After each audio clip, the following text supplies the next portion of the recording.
going to move on to the 5 games that I've added to my collection since the last video. Now, first up is BIOS Origins 2nd Edition.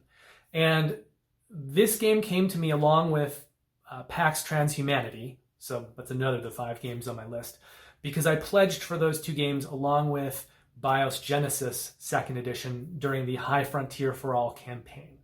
So I was weird. I didn't back High Frontier for All. I just backed these other 3 games. And part of the reason is Phil Eklund and his son Matt Eklund and their publisher Sierra Madre Games, who operates underneath the umbrella of Ion Game Design. So that's kind of like the larger publishing house. The Eklunds and Sierra Madre designed some very, very heady, kind of obtuse games. And I've always been very, very interested in them. BIOS Genesis and the one that didn't actually deliver, which was, I got BIOS Origins. BIOS Genesis was not in the package. It's coming later. So I'll be talking about that at a later date. But the whole BIOS, there's I think 4 games in the trilogy now, because they just recently did a Kickstarter for BIOS Mesofauna, which is a little bit lighter than BIOS Megafauna. So they're trying to kind of, for lighter gamers, replace that game in the trilogy with this kind of lighter version. But all these games kind of start at the beginning of time, and you're developing, creatures and mammals from, microorganisms, and then evolving them. And again, it's kind of a very heady mix of mechanics that's going on. You can go watch teaches for these games at Heavy Cardboard, and those teaches are like 4 to 5 hours for the teach and the gameplay.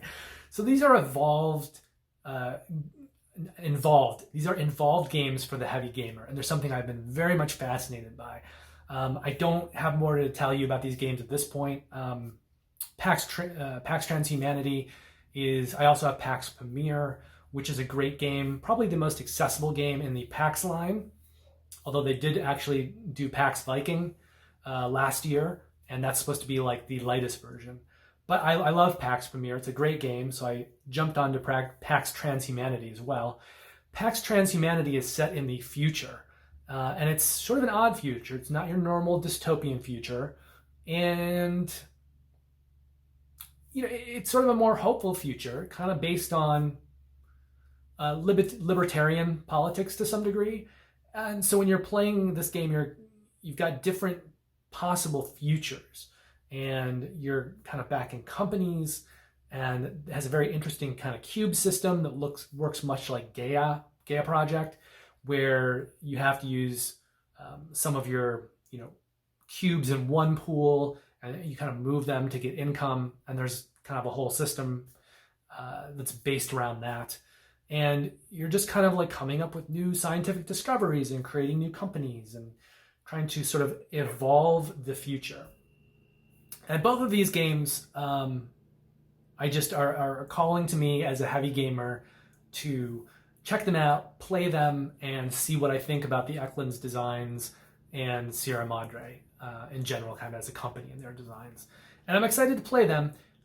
Because of the pandemic, it may be a while until I get to these games, because I don't think that they're games that my fiance Kristen's going to want to play with me. So I'm going to have to wait until a time when I can get together with some of my heavier gamer friends, and also find the right friends who are interested in these types of kind of complex, obtuse games. But there's 3 more. There's 3 more games that we're going to talk about if those games do not appeal to you. The first is Chronicles of Crime, the Millennium series. And this actually is comprised of 4 different games. If you played the original Chronicles of Crime when it came out a few years ago, you know how it works.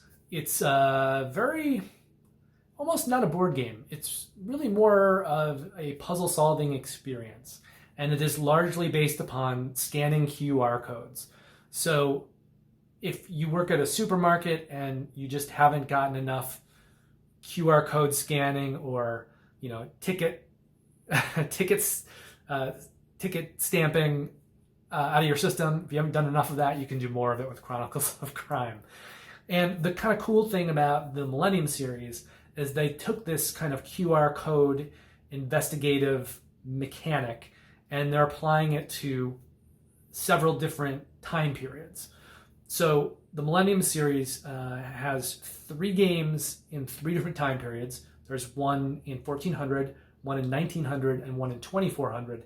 And then there's a 4th expansion that has you traveling, I think, between all 3 periods.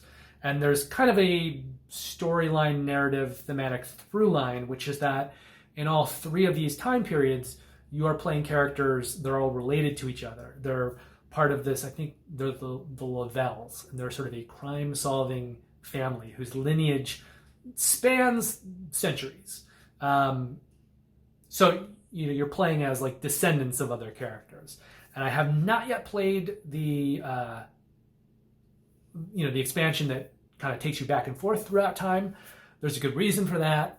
The app support will not exist for that game until March, but the app support for the first game in the series, 1400, is out right now, and I have played a couple games of the first game in the series, 1400, and I will be talking to you about it later in the games I've played section.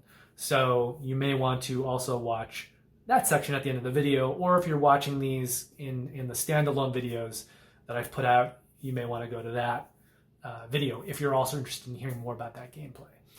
But I did acquire that. I did acquire that. And it's a lot of fun. I'm really, really enjoying it. If you've played any of these games, the one thing that you should know is that they are standalone cases with definitive solutions. So each of the 1400, 1900, 2400, and then the one that kind of, bops through time, each of those expansions has 4 cases. And once you solve a case, you've solved the case. You know the answer to it. You know the solution. So there's not a lot of high replayability in these games. This is going to be a game where you're going to play it, you're going to solve it, and then you're either going to pass it on to a friend or sell it, or maybe hold on to it because you're hoping that there'll be, more expansions in the future. And I think there probably will be, because this definitely, Chronicles of Crime, I know the base game, the original base game, was pretty popular. I think these are going to be popular as well. So I think this is going to be a series that continues for a while. So it's really up to you what you want to do with it after you finish those standalone cases. But from my experience so far, I think it's worthwhile. It's a very fun, well-produced experience, and we'll talk more about that game in a little bit. I also acquired Fossilis, which is from Board Game and Kids Table, I think it's called. And within that publishing umbrella, underneath it, is Burnt Island Games. And this game is partly produced by the Burnt Island team, Helena and Josh Capel. Josh Capel did some of the art on it, along with Apolline Etienne. I'm assuming she's French or something like that. She did art on some of the other board game and kids table games, the most famous of which are Wreck Raiders and Haunt the House. Now, I don't have kids, so I don't have the kids games, but Fossilis to me looked like a great Euro. Like, even though it's a kids game, it's also a Euro. So it's kind of be a pretty good bridge game. What makes Fossilis so neat, though, is you're digging for dinosaur bones, and in the beginning there's this huge tray, and you fill it with all these dinosaur bones, and then you put this cover on it and you slide all these tiles into it that you're going to be digging through. Then you pull the cover out. Now the tiles are sitting on top of it, and then you're going to be playing a Euro game, which seems a little bit like Operation, because you have these little tweezers. So you're going to be moving around these tiles and doing things with the tiles, and then you're going to be also digging to get these bones out. And from there, it's very Euro-y and kind of a set collection, and efficiency of actions game, in terms of its mechanics. But it's this really, really great game that, even as someone without kids, I thought looked worth buying. And so now I have it, and eventually I'll let you know what I think of it. But it looks like a great game, either for your kids or to play with your kids or just to play alone. The fact that it's being published by Kids Table Board Games should not dissuade you from buying or owning this game. I think there's definitely a lot of crossover in terms of this being either a kids game or a Euro game. And the tactile nature of it too, the kind of like digging out the dinosaur bones using the tweezers that come with it, it just looks so fun and evolving, and very, very thematic.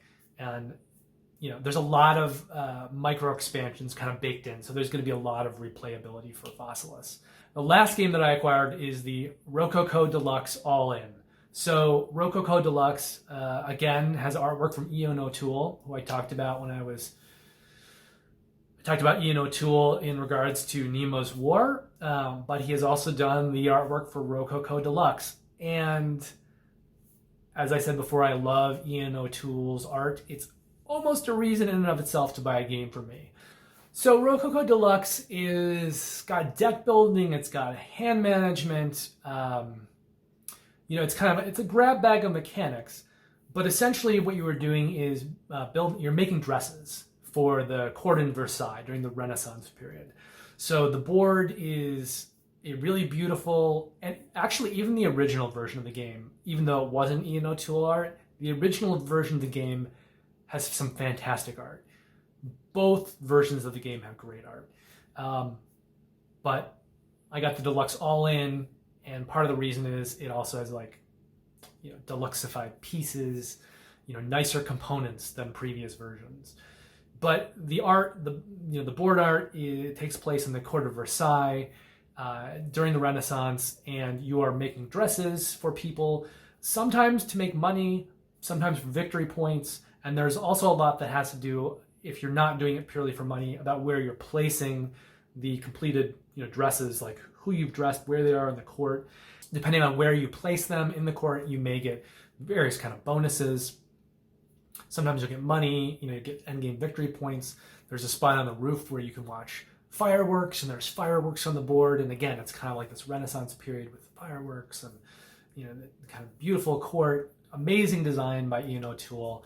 And I actually do have another game about making dresses called Pret-a-Porter, and I think it's a great theme. I think it's really, really a great theme, and I don't understand why more games don't have more unique, interesting themes.